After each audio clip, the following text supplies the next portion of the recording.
history in the Toulouse area. And if you have lived here for a long time, you probably know that. If you haven't lived here for long, I hope to be able to tell you some things that are really important about Walla, for Walla, and why it was so important in the early days of the homesteaders out here. First of all, let me make sure I got this working right. Let's see. There we go. Okay. Oh, there we go. Thank you. Okay, one of the first things you should know about apples is that apples don't grow true to their seed. Now, wheat seed, as I show up here, you can go throw that out, and every seed is going to produce one wheat plant. It's going to be identical to what the seed was. Well, that's not the case with apples. Apple seeds, each one contains unique DNA from any other apple on the whole planet. It's very similar to people. You've got your mother tree, for example, if you've got a Gold Delicious in your orchard, and a bee goes and lights on a Honeycrisp, and then he comes over to the mother tree and lights on that blossom. There's that apple that is created probably is going to have about 5 or 6 seeds, something like that, and every apple, every seed is going to produce a unique apple. And kind of the interesting thing about that is that usually they're not very good. They're called what we call spitters. And that is an apple that just does not taste good at all. I mean, you think, well, gosh, Gold Delicious and Honeycrisp, that would certainly have a really good flavor. It just kind of doesn't work that way, though. And that's why it takes so long for colleges and for example, WSU, when they were creating Crimson, what was it, Crimson Crisp? Cosmic Crisp. Thank you. Cosmic Crisp took about 15, 20 years. Honeycrisp took about 15 or 20 years. And they had to, each of the seeds that they were experimenting with different parentages, had to go in the ground, had to grow up to be apples good, ready to eat. And then it was at that point when they started to weed them out, and they find, oh, this apple tastes horrible, and this apple tastes good. It takes a long time to breed an apple.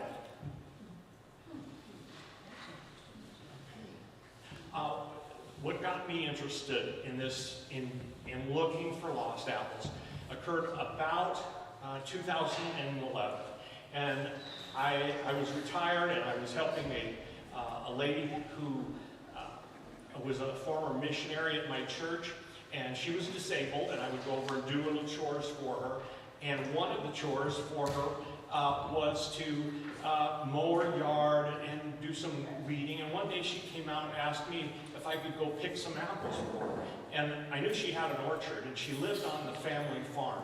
She said that her dad, or excuse me, her granddad had owned a farm since about 1915. And the orchard was about 200 yards away from the house, and it was on the side of a hill, and they had their well in the orchard. And at the bottom of the orchard, at the bottom of the hill, there was always kind of a muddy patch, even during the summer, so there was a lot of subsurface water there. So these trees were able to, even though they were over 100 years old, they were getting a steady supply of water. They were pretty healthy, really. Some of the trees had died, but overall they were pretty healthy. Well, she asked me if I could go and pick some apples for her. I said, sure. So I grabbed a ladder, I grabbed a bucket, headed over to the orchard, came back about 5 minutes later, I said, I can't pick a single apple from that orchard. All the apples were way too high. They were like 30, 40 feet up in the air. I said, luckily I do know how to prune an apple tree. My dad had taught me, and I usually had 1 or 2 apple trees wherever I lived. I said, next year, when in the springtime, when the wood is dormant, I'll come over, I'll prune your apple trees, and in probably 2 to 3 years, you'll really be getting some good crops of apples. Well, that winter, probably on a snowy day, I was sitting and just thinking to myself, you know, what kind of apples she had, because they're certainly not going to be the apples that I'm familiar with going to the grocery store. So I called her up and I asked her, what apples did you have growing in that orchard? She said, well, I know that there were 3 trees on top, and they were all yellow transparent. And if you know anything about yellow transparent, it's the earliest apple in July is when it ripens, and great pie apple, and the first apple of the season. A little background on the yellow transparent came from Russia, brought over to the United States in the early 1800s. And then she said, I don't know any of the others, but I'll call my brother. She called her brother, and he said the second row of apples on that side of the hill were called Wealthy. And Wealthy is an apple that was the first red apple in the United States, came out of Minnesota. Well, that made me do the worst thing I've ever done, which was get on the internet. And I started Googling Spokane area apples and old apples. Then I put numbers, like 1900, and all these, and I started getting all sorts of articles and information, and I was really interested. That was amazing. If any of you know where Deer Park is about 20 miles north of Spokane, and by 1920, it had what was reported to be the world's largest apple orchard. They advertised they had 20,000 acres. Well, I don't believe they ever had 20,000 acres of apples, but they probably had contracts that they could purchase, 1,000 acres at a time, something like that. And in 1907, they started a business. They sold little 5 and 10 acre parcels of land, and they would plant apple trees on these parcels, and they would advertise back east, like in Chicago and New York, places like that. And even back in the early 1900s, people were wanting to get out of the big cities. And so these advertisements would hit them, and they'd say, basically come out here to Washington, and we'll already have your apples trees planted. Just come and sit on your porch and watch the money come in. And actually, in 1907, that was not bad advice, because I documented at least 2 cases where people sold their orchard in 1906, and in 1907, the price of apples was so high, it paid off their entire mortgage on what they had purchased the year before. So they were right about that, but wrong about a few other things. One of the things that I became interested in was reading books, and books about apples, and in particular, this book, Old Southern Apples, by Lee Calhoun. And Lee Calhoun, Old Southern Apples, he wrote about apples that were grown in the South, but many of them were grown in the North too. So they weren't just apples in the South. And what I really liked about Lee's book was that he divided the book. The first half was about Old Southern apples that you can still find, and still find trees of, and nurseries that carry them. The second half of the book was all about lost or extinct apples. And that was the first time I even knew there was such a thing as lost or extinct apples. Reading the book, I found out there was like 17,000 named varieties of apples in North America. These were apples that didn't come from Europe. Now, their parents may have come from Europe, but when they reached the United States, somebody planted a seed in the ground, and if it was good enough, they named it. I'll continue on here. Okay. So in my research, I looked up some newspaper articles on a fellow by the name of George Rudy. And Rudy was a nurseryman in Colfax, Washington. And Colfax was started in 1872. Okay, Walla was started in about 1858, 1859. In 1858, the Army said you can now go into the Walla area. The fort was here. We think the Indian problem was solved at that time, so people could move to Walla. It wasn't until 1872 that people were bold enough to cross the Snake River and go to Colfax. And Colfax was really the next stop on your way out of Walla Walla. As I mentioned, I was interested in George Rudy. I looked up newspapers that had any mention of George Rudy. Here's one from the early 1900s. And there was an article about George Rudy in this newspaper, and then I noticed there was an article about the county fair. I thought, well, that's interesting.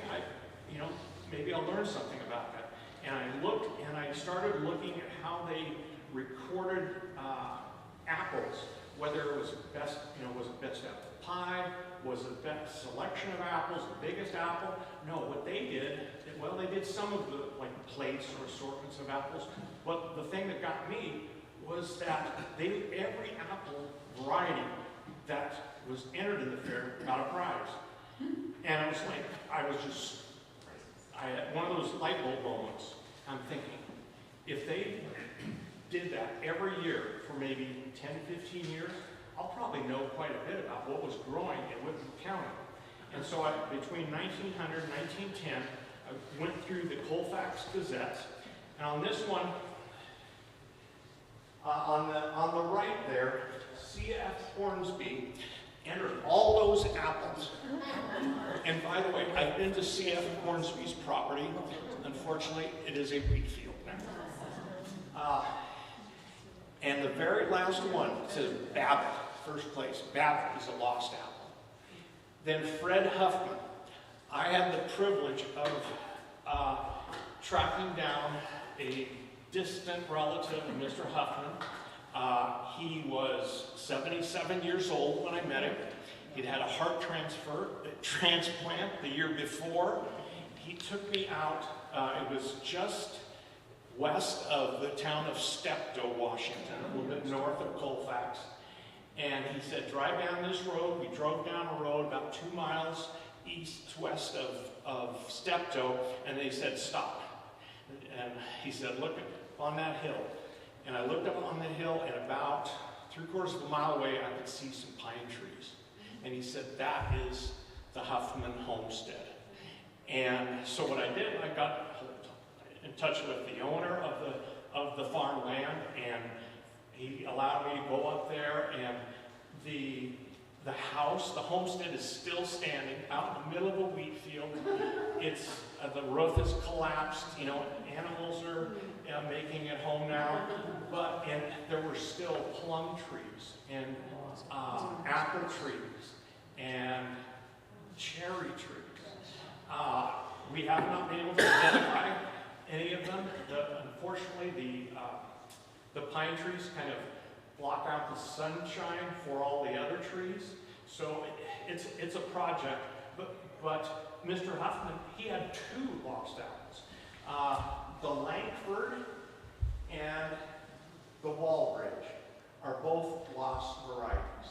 I'm trying to think up there. I think there was another one. Oh, I'll talk a little bit later about the fall pippin.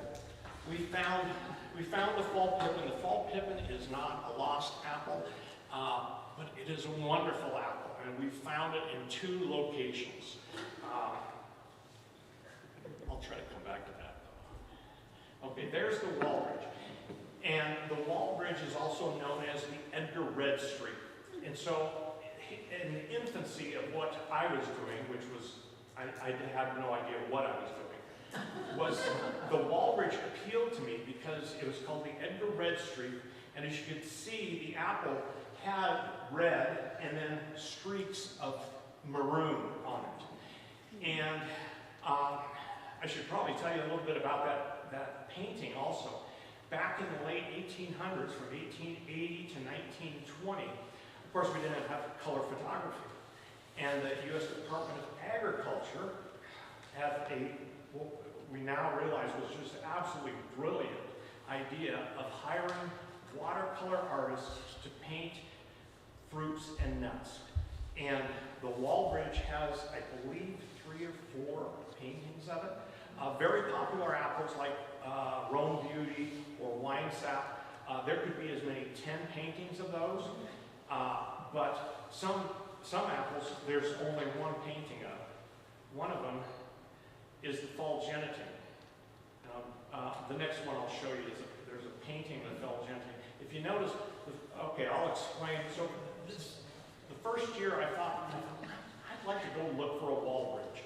You know, maybe there's a chance that there could be a wall bridge out there. So I called the Temperate Orchard Conservancy in Oregon, and I knew that they identified apples. They would go to county fairs, state fairs, harvest festivals. They'd put out a little table, and they'd have a stack of books, and they went every year. So every year people would come bring them apples, and they have this skill, which I do not have, and they look at about 50 characteristics of an apple. Everything from the size, how long the stem is, to the shape of the seed. Well, when I was looking for the wall bridge, I was looking for red apples, red streak. I found several of those, and I called up Temperate Orchard Conservancy. I said, you know, would it be okay if I sent some apples to you that I think might be the wall bridge? And they said yes. And they told me how many to send, how to package them, and so that was great. And I was getting ready to send them off, and I was driving through Colfax, and up on the hill on one side of Colfax was this public water station, and it had a gravel parking lot there. And I looked, and this was in the fall, and I looked and I thought, those are really strange looking apples. So I pulled into the parking lot and went over to the branches hanging down. And as you can see from the middle apple there, it had these ridges on it. And I call them corners. They were very unique looking apple. And so I said, well, you know, I've got these wall bridge that might be a wall bridge. Can I send in this other weird looking apple? They said, sure. Well, it wasn't too long later. They came back and they said, well, you didn't find any wall bridge. But you did find a Fall Gentian. And my response was, what is a Fall Gentian? And luckily there was a watercolor painting of it.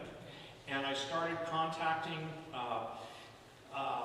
some of the lost apple explorers that were still alive. And nobody had ever seen a Fall Gentian. And to make a long story short, that was the first apple that we found in eastern Washington, in the Palouse, that was once a lost apple. Just to let you know, Fall Gentian is a great tasting apple. It's a fall apple, which means it's like a mid-September apple. Comparing it to something like a Honeycrisp, you bite into it, you don't get that crisp, snap. It just bite into it. It's firm, but it's a great tasting apple. It has been described in old books as the best canning apple ever. Okay, so where I found the Fall Gentian was right behind this building, and that was Colfax College. And Colfax College was the first college in eastern Washington, and one of the nurserymen in town, Theophilus Smith, was instrumental in having the Colfax College built, and he also was instrumental in getting the teachers for that. F.N. English, he was a teacher and president of Colfax College. And the reason I bring up those gentlemen's name is, of course, Theophilus was a nursery owner, and then F.N. English, he actually submitted apples to the county fair. So I saw his name in some of those editions of the Colfax Gazette. And so I knew probably one of those fellows planted the apple tree. Now once it had been identified, the next thing to do is to make sure it doesn't stay lost. And this is, I don't know if you can tell, but right about where that black mark is, if you look just above it, there's kind of a couple of angles that meet, and that's grafting. And so everything below the graft is whatever the tree was, and everything past the graft is a Fall Gentian. And so I've had fall geneting seed for many years now. Okay, so when our country was first started, of course, everybody came to the East Coast. And the rule that was before the Revolution was that no one could go basically into states outside of the East Coast because they had, the British had treaties with all the Indian tribes, and basically was just stay along the coast. Well, it just so happens that all the lost apple searchers, the lost apple detectives, whatever you want to call them, they were all in those colony states. Let's see, Carlos Manning, West Virginia, Tom Burford in Virginia, Lee Calhoun was in North Carolina, Tom Brown, he's the only one who is still left, and he's in North Carolina. And they were finding all these lost varieties up and down the East Coast. Okay, so when the Pilgrims came to North America, it was early 1600s. What was happening at that time in history, in Europe particularly, was the plague was going through towns and countries about every 20 to 30 years. Nobody knew what was going on. They just knew that the plague was there, and they of course knew that you couldn't drink any of the water in for example, London. All the sewage went into the London River. You know, just if you had a dead horse, you'd throw it in the London River. All the bad stuff went in the London River. Well, we know today that it's bacteria that will make you sick. Well, back then they didn't understand that, but they did know that if you drank hard apple cider, you did not get sick. And so what was going on is everyone, including young children, they would give children watered down hard apple cider. They did not get sick. So they used cider as currency. Some people even paid their tithe to the church in cider. It was that important. And so when the Pilgrims arrived in North America, they were coming from that culture. And the way you get that much cider is you have to have a lot of apple seeds. And there probably were millions, maybe even 1 billion apple trees that were planted up and down the East Coast with handfuls of apple seeds. They did not care really. It would be nice if some of those apples turned into good ones that you could eat. Most of them were not. They were the spitters that you can, 90% or 95% of them would be. But once in a while, you'd get a really good apple. And if you got a really good apple, you had to name it.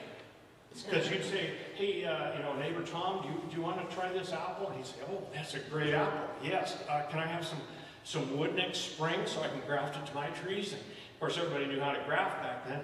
And they said, well, yeah, you have a name for it? Oh, I don't know. It was right over there next to that chimney. Let's call it the chimney apple. Or Dr. Watson. Or, it could be anything. Even the town that was located in. And I mentioned before, there were 17,000 named apples in the United States and Canada. That's how they got their name. They were seedlings that somebody had planted the seed, and then it was good enough that they would give it a name. That's just an old picture, or a drawing of how they would crush the apples and make hard cider. Okay, Lewis and Clark expedition in the early 1800s. They went all the way from Missouri out through the Walla area all the way to Oregon. It's just a little bit another way to look at it. Okay, everyone, most people in Walla know about Marcus Whitman, missionary. He came out on the Oregon Trail in 1836 and brought his family, his wife, came out with some other missionaries.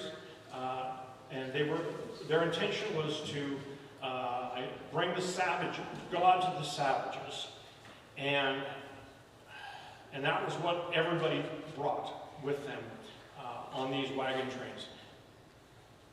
And This is Henderson Llewellyn. Henderson Llewellyn is the first nurseryman in the West.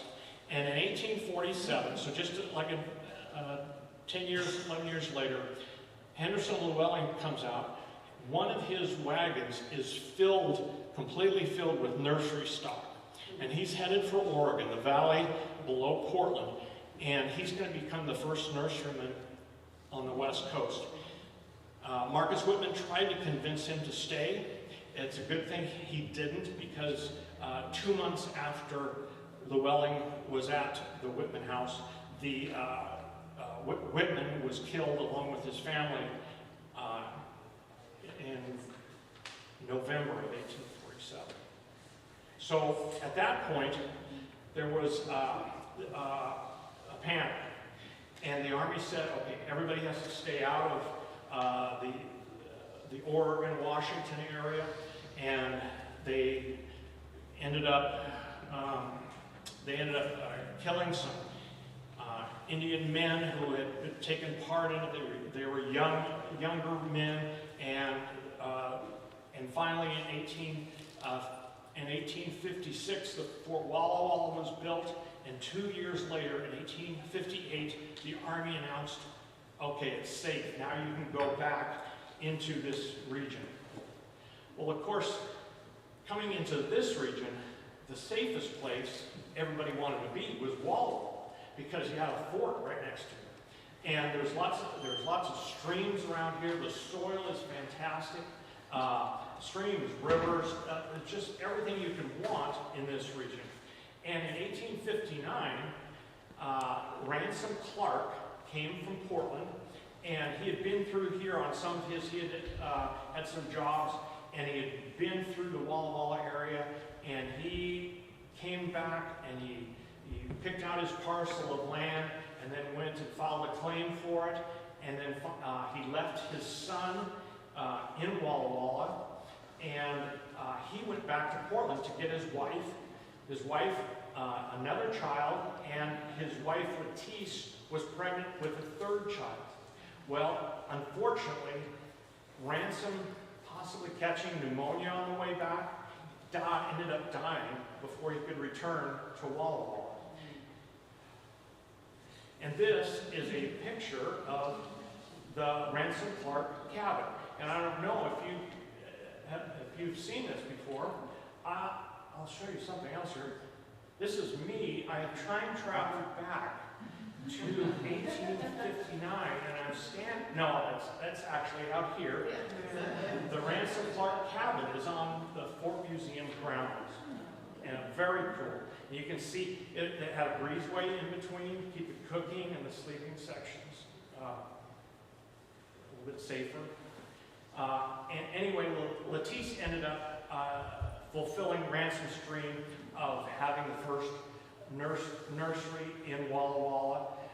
They did very well, and Lettice, gosh, there are plays. I think there are plays in Walla Walla some years where Lettice plays a major character. There's a bottle of wine that's from Walla Walla that's named after Lettice. She was quite a person. Philip Ritz, he was the next nurseryman to come into Walla Walla. He came in 1861. He was a nurseryman who came from Oregon, and he arrived, and there's a reproduction of his catalog. This reproduction was I believe it was 1863 was the first catalog. So this was printed in 1893. So it's the 30th annual. It says the 30th annual price listing catalog, and that was here at the museum here, and then I'll go through this first. Okay, so the way these catalogs are separated is summer, fall, and winter apples. Every apple catalog during that time period had summer, fall, winter apples. Now, some of you might wonder, well, were these guys making maybe some hard cider on the side? Well, that's very possible, but there was never a cider section of an apple or a nursery catalog. And the temperance movement started in the kind of the early 1800s. And so at that time, there was some political motives going on here. And I think the nurserymen just didn't want to discuss it. So they kept hard cider apples out of there. I know that some of the apples were good for cider. For example, the wine sap, which is the 1, 2, 3, 4th apple up from the bottom, that made a good wine. But you always want to have a mixture. It's very rare that you can find a single apple that would make a good cider. You want to get a mixture of apples okay. Just a few years later, here is Philip Ritz. He's advertising in the Colfax Gazette. So this was, Colfax started in 1872. The Gazette, I believe, started about 1878. And Philip Ritz became a big advertiser in the Colfax Gazette. And as you can see, he's advertising, he's got 1 million trees. He would supply trees as far away as Utah and Montana. And the way he was able to do this is in approximately 1883, the railroad made its way over from Montana into Spokane, and then of course it branched out and came down here. And so sending apples back east was not possible before 1883. But once the railroads were here, then they became really big and really important. Okay, Charles Whitney, he owned the Northwestern Nurseries. I'm just going to skip through, but he sold a lost variety too. Good grief. Oh, the Shackelford. Shackelford was a lost variety that we found up actually about 2 miles from where I live, right next to a swamp. And it was, it's a wonderful apple. It's probably tied for in my top 3. Okay, this is a picture that I got from the museum. And the fellow there with the big badge, that is Charles Whitney. He was the fellow I just mentioned, his orchard. If you go 1, 2, 3, the guy with the big mustache over there, that's Philip Ritz. And they had every year they'd have a fruit festival here in Walla. Just to kind of give you what kind of populations we're talking about, 1870, Walla was the only one on the board. By 1880, still, I mean, Walla was big. It was the big place. But then you notice between 1880 and 1890, Spokane jumping, and that's all with the railroads. Because the railroads came, and Spokane had access to lumber, they had access to minerals, and they just kept going. Okay, this is a picture of what I call just a very similar homestead. I mean, this is what homesteads look like. These people were not wealthy, and the most important food that they raised, or at least the plant that they raised, was the apple. Of course, for meat they had pigs, they had cows, hopefully, but apples were the most important fruit that they could raise. And the reason for that was, first of all, it was great for fresh eating. Everybody had a yellow transparent, because that was the first apple of the year. Today we can go into the store in June, and we can go pick out any apple we want to. In June, you were not eating fresh apples, because apples were either to be eaten fresh off the tree, or you could store them in your cellar. Now the fresh eating apples that you could store in your cellar, there weren't very many apples that you could put in your cellar and would still be good until April or May of the next year. But the top apple in that category was called the Ben Davis. Ben Davis is not a lost apple, it still exists today. It's a It's a good eating apple, but it's nothing that you do cartwheels about. But I'll tell you, when you're in April and you haven't had fresh fruit for months, or even May, and you don't have any fresh fruit, eating a Ben Davis apple is a pretty good option at that point. Other uses of apples. You can bake them, you can fry them, you can stew them, you can can them, you can dry them. I mentioned earlier that George Rudy was a nurseryman in Colfax. He actually put a diagram and explanation of how to build a dryer for your fruit and published it.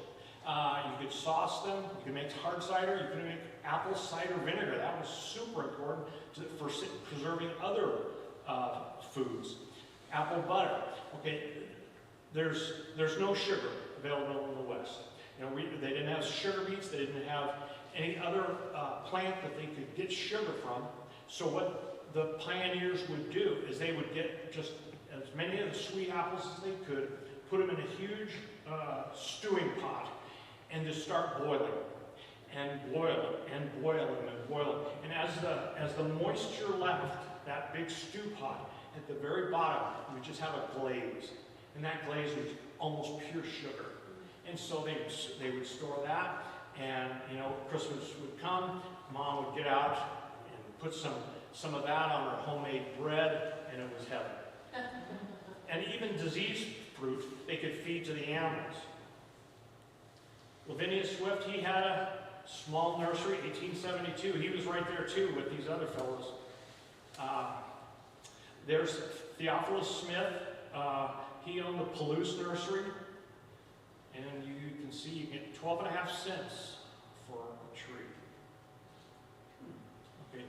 Theophilus, an old plat map of Colfax. And Theophilus is kind of right up in the right-hand corner, if you can see him. Yeah, it's hard to, but on the against the right-hand side. If you go into Colfax, that's actually a hill. You go up, and then there's a flat area, and that's where Theophilus Smith had his nursery. His name was he also had a nickname of Syrup, because he traded a bunch of syrup for a dog. And this is Theophilus Smith's list of apple trees that he had. And I've circled 2 apples.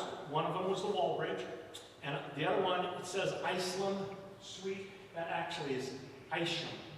It was just misspelled. But he carried 2 apples now considered lost. George Rudy, unfortunately, I've never found a catalog for George. This is the only list of apple trees. But George, I can get into him a little bit more later. George was really into experimenting. Fellow came, the U.S. Department of Agriculture arranged with the Russian government, the Hungarian government, to bring over a bunch of Hungarian apples to be tested. Rudy raised his hand and said he'd like to test them, and we found a couple of those lost apples near Pullman. There's the only known photograph of George Rudy. If you guys recognize him, let me know. The Palouse. George introduced the Palouse apple. The Palouse is one of really only 2 apples from eastern Washington, northern Idaho area that had any kind of success commercially. The Palouse was found actually just a little bit when Theophilus Smith, if you just kept going east there, about 2 miles, a fellow there had a tree probably planted from seed, and he let it get to maturity, and it was the Palouse. And so George and that fellow decided to name it the Palouse, and it was a watercolor. I believe it also had several watercolor paintings. Palouse is a really nice apple. It's not lost. You can get it today. I have it growing in my orchard. There's Theophilus Smith, another advertisement. Now, what apparently happened was, once George Rudy arrived in town, everything kind of heated up among the nurserymen, and everybody started to try to outdo the last nurseryman. So now you see, oh, a beautiful peach and a beautiful woman with fruit on her, okay? And then George Rudy, well, you can't outdo me there. I got this. So it was quite a competition. Okay, this is called the Hanford Castle, and this is up in Oakstale. And Edwin Hanford came out from Chicago in 1888, and he wanted to first he wanted to have an orchard, a big commercial orchard, and he also wanted to start a nursery. And he had banking in his background also, and he also had a lot of money in his pocket. And he built the Hanford Castle, or he had it built. And I've actually been in the Hanford Castle. It's no longer in the Hanford family, and it is amazing. It's 8,000 square feet. In the attic, you can play basketball. Had a little tiny staircase coming from upstairs down into the kitchen. It was the servants' staircase. Anyway, very cool house. Here's, I was given a Hanford nursery apple list by one of Mr. Hanford's great-great-granddaughters. And she's also part of the Lost Apple Project. She's one of our members. And anyway, he had a lot of lost apples in his inventory. If you can read it, there's Dickinson, Scarlet Cranberry, Iser Spitzenberg, Piles Red Winter, Babbitt, Nero, Cornell Fancy, and Charlatan. But then if you look at the next line there in the middle, it says, the above list of trees is just, let's see. Well, anyway, we've got, it is one of 145 kinds in our orchards. And I later found a book that Mr. Hanford kept for his receipts, and realized he had over 200 varieties of apples. This one is one of those old, is that stereoscope? Stereopticon, thank you. And that's Edwin Hanford out inspecting his seedlings. So this was going to be the rootstock, and then all the popular varieties he would graft to the top. This is the back of the Hanford house. It is built on one of the Palouse hills, and it's one of those hills where it's nice and sloping up the front, and then on the back it just falls off. And so on the back side, he just built a green belt, planted pine trees, planted fruit trees. There are still apple trees, pear trees, plum trees back here. Haven't found any lost varieties yet, though. Arkansas Beauty. This was an apple that this was, I think, like the second apple that we found. I'm going to go on here, though. Arkansas Beauty, Babbitt, I mentioned that. We were looking for that. Dickinson. Okay, Isham Sweet, I mentioned we were looking for that. And the Langford, the Nero, Piles Red Winter, Scarlet Cranberry. These were all the ones that were in the Hanford Orchard and the Walbridge. Okay, so I gave a presentation in Oakstale, which is about 7 miles from Steptoe Butte. And I was really hoping, when I do presentations like this, I keep my fingers crossed that people are going to come to me and say, hey, I know this homestead, and you've got to come see it, and it's got a lot of apple trees. Well, Steptoe Butte, I'd heard a lot about Steptoe Butte, and that had big orchards on Steptoe Butte. And so I thought, this is perfect, because I went to this meeting. There were ladies and gentlemen in their 80s, and I thought, certainly somebody's going to know where these apple trees came from. Finished my presentation, and I said, who can tell me about the orchards on Steptoe Butte? Nobody knew anything. Nothing. Absolutely nothing. And then one lady her name was Wanda. She came to me and she said, you know what? When I was little, she was in her 80s. When I was little, my brother and I, they lived about a mile west of Steptoe Butte. And she said we would go to Steptoe Butte and we would play up there, and we'd also, you know, eat apples, pick apples and stuff like that. She said, I can show you the orchards if you want. I said, absolutely. So we went to Steptoe Butte. Here's an 1895 plat map. And what you probably can't see is that right in that red part there, there's kind of, it looks like a swirly thing, and that is supposed to be the top of Steptoe Butte. And if you look at on the northeast side of Steptoe Butte was owned by R.E. Burns, and the other parcels that attached to Steptoe Butte were all owned by James Davis, also known as Cashup Davis.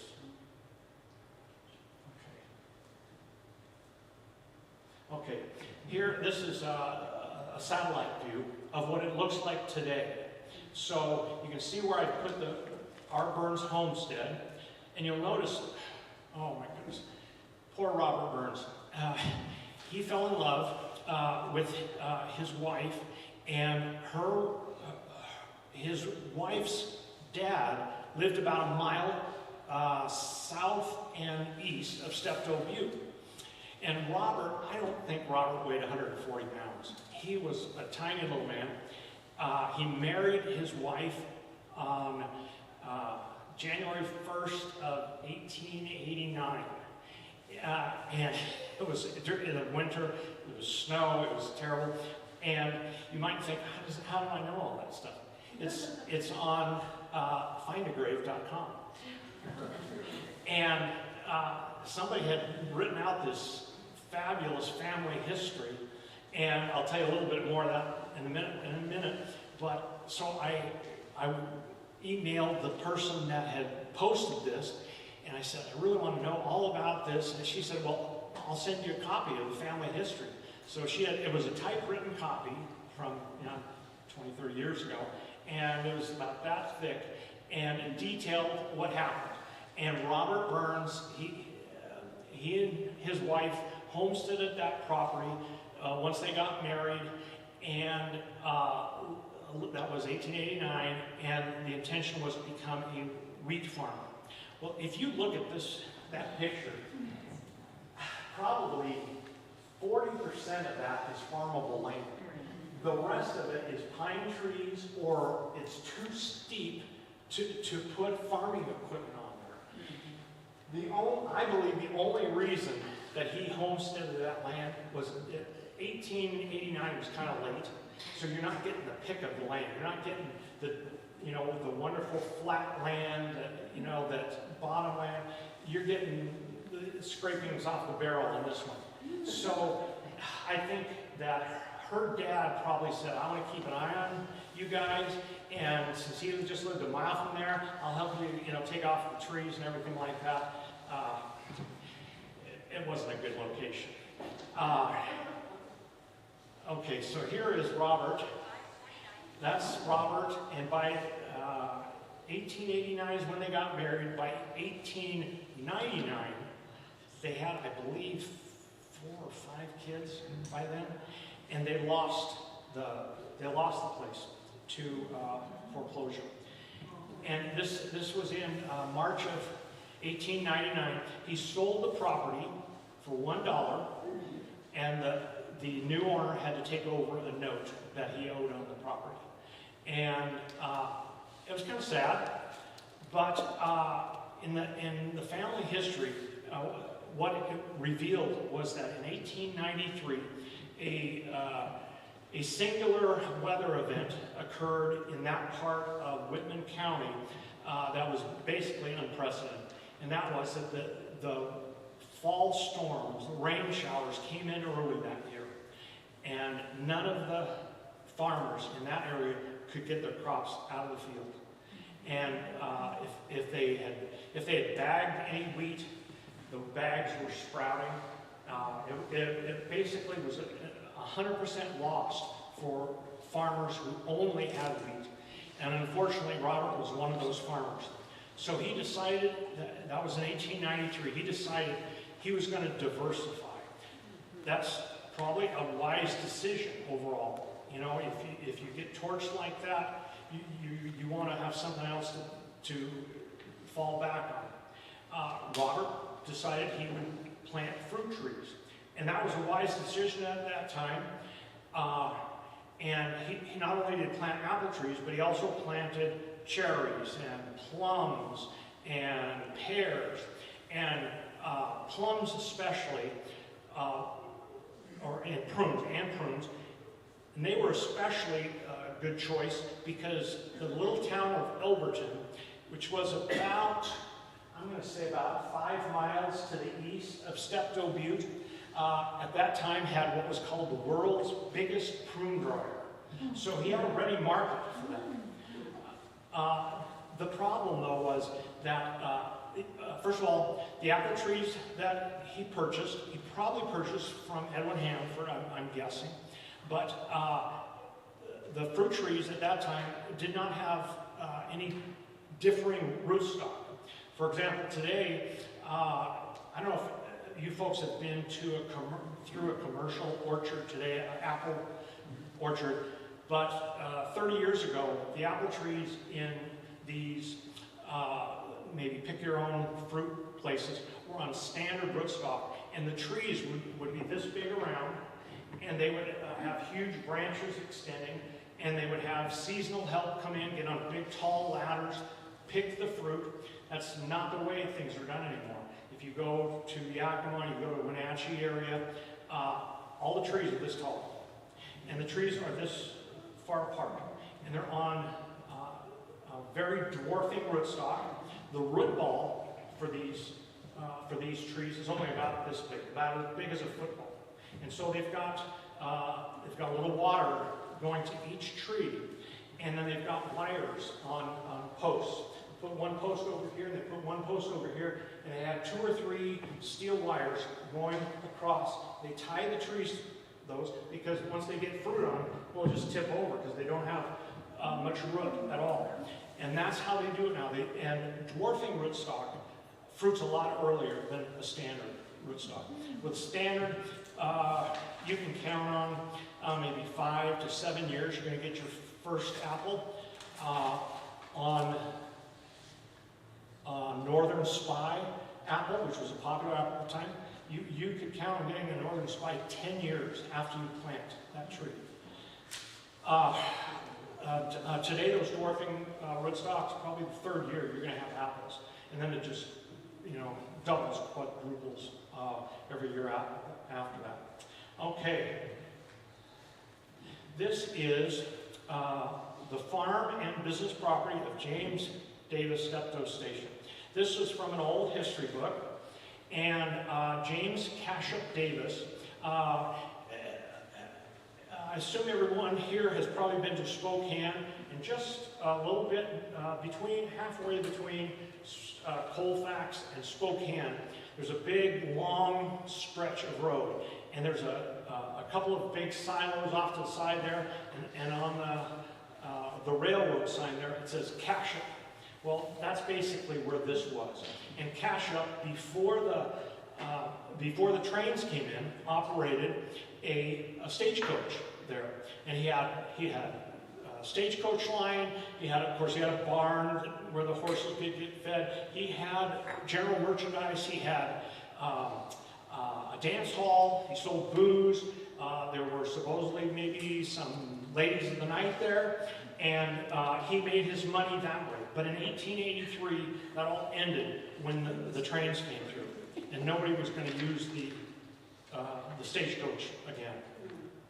So Cashup did what he had dreamed of doing, which was to build a hotel on top of Steptoe Butte. This picture was taken in 1888. If I remember right, I think the building was about 60 by 60, and it was extremely popular for a few months. And the problem was that he had to build a road to the top of Steptoe Butte. There was no road. And so he had workers out there. They managed to, get a road built to the top, but it was only like about this wide. And you can imagine trying to take either your horse or your wagon up to the top. And I had the fortune of meeting a fellow. His name is Dave Wall. Dave Wall's in his 80s now, and he lives in Genesee, Washington. And I'd heard about Dave from somebody, and I sat down to talk to him, and he said, just kind of in passing, oh yeah, and Cashup Davis's stagecoach driver used to live with us. I said, what? And he said, yeah, when he was a little kid, and this was well after the hotel was over. So this was years later. And the fellow that operated the wagon to go up and down, bring people up and down the hill, his name was Shorty.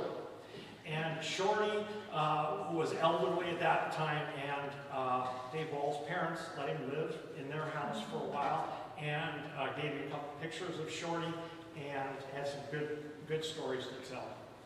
Okay, Theophilus Smith. Oh, I thought this was really funny. Okay, so I bring up Cashup Davis because he owned the other 3/4 of Steptoe Butte.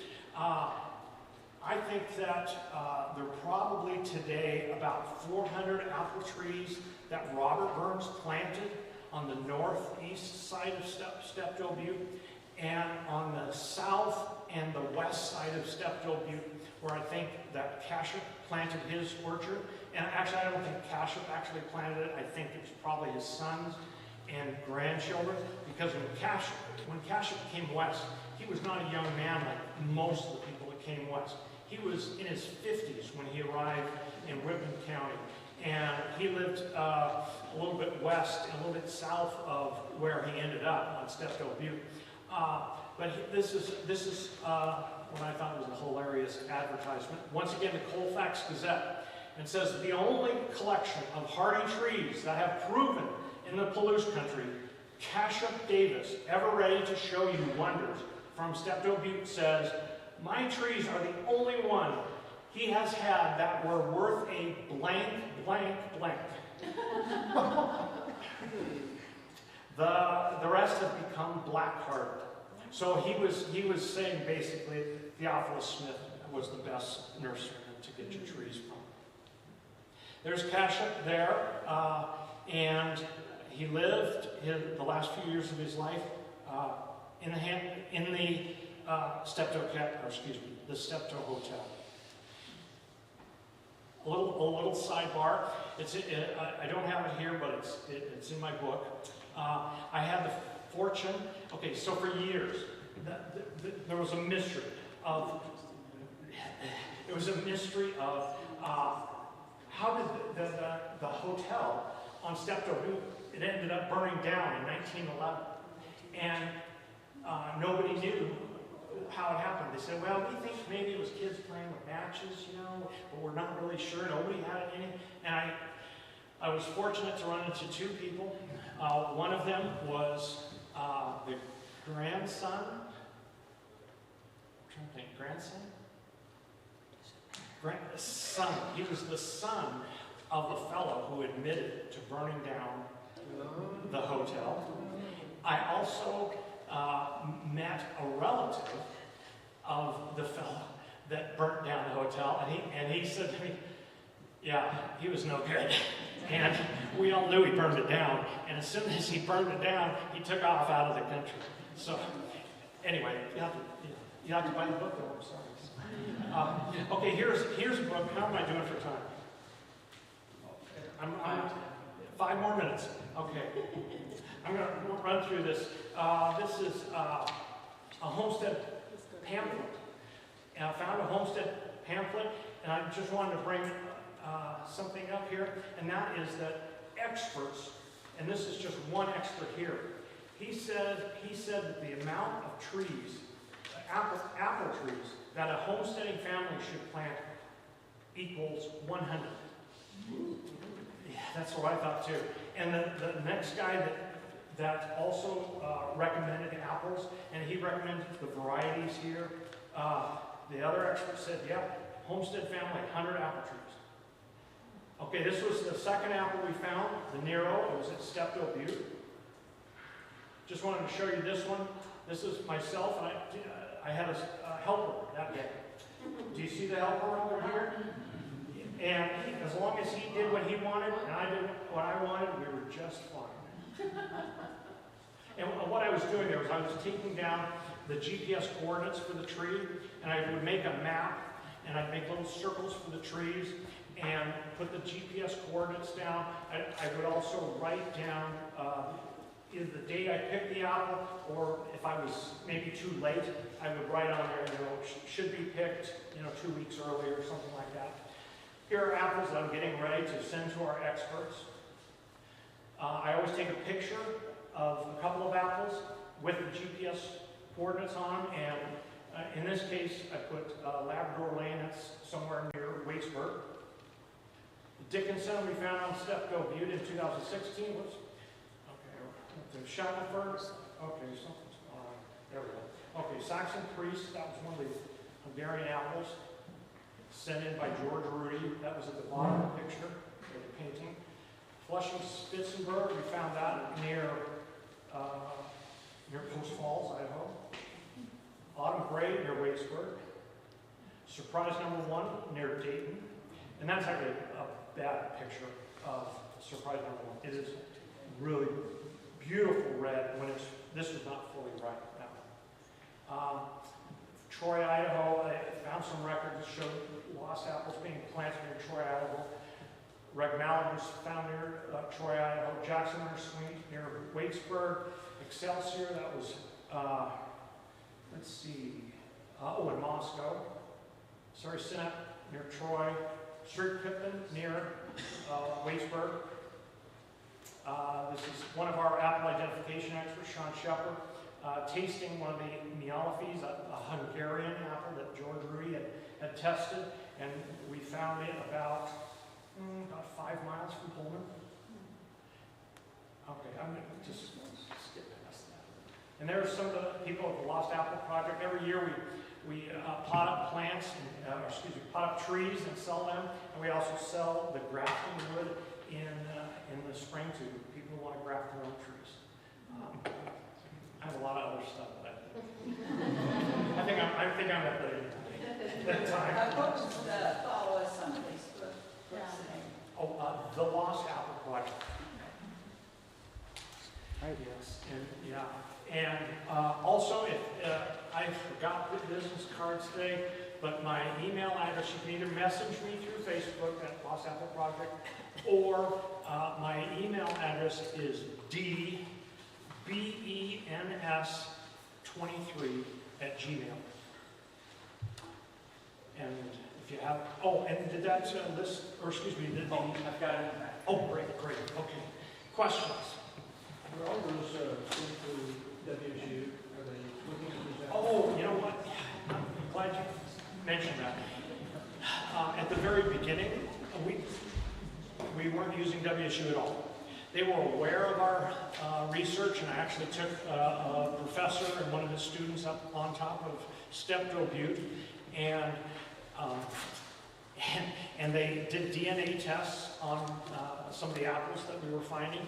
But it wasn't until about 3 years ago that we really kind of formed a partnership together. And now, before any apple is declared a recovery or a lost variety found, we always send it to WSU. They've got the DNA fingerprint of about 3,500 apple trees.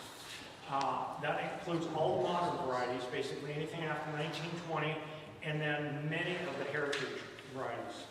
And that can be, it can be very helpful. Sometimes a little disappointing. We found one apple that we had thought was,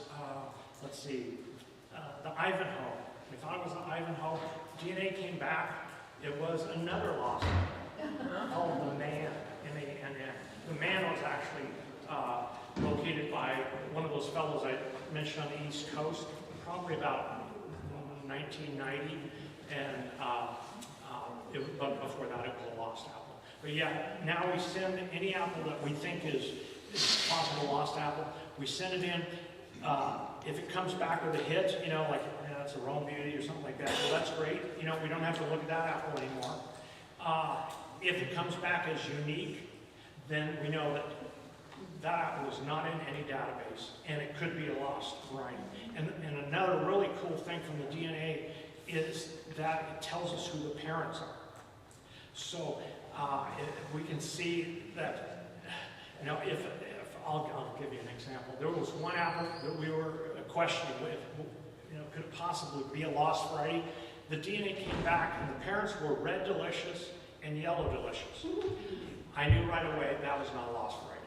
Red delicious was not introduced till 1895, and yellow delicious wasn't introduced till 1915. So we're looking for homestead apples when people were planting all these different varieties. The reason people planted different varieties, there were many reasons. One is some of them had later frost dates than others. Some of them were kind of biannual. They only produce every other year. And these nurserymen would tell people, you know, this is, you're going to be canning apples. This is the best apple for canning. Or you're going to be drying. Okay, you have to have the drying apple. Of course, you have to have yellow transparent. You have to have Ben Davis, and then everything in between. Every apple has a purpose.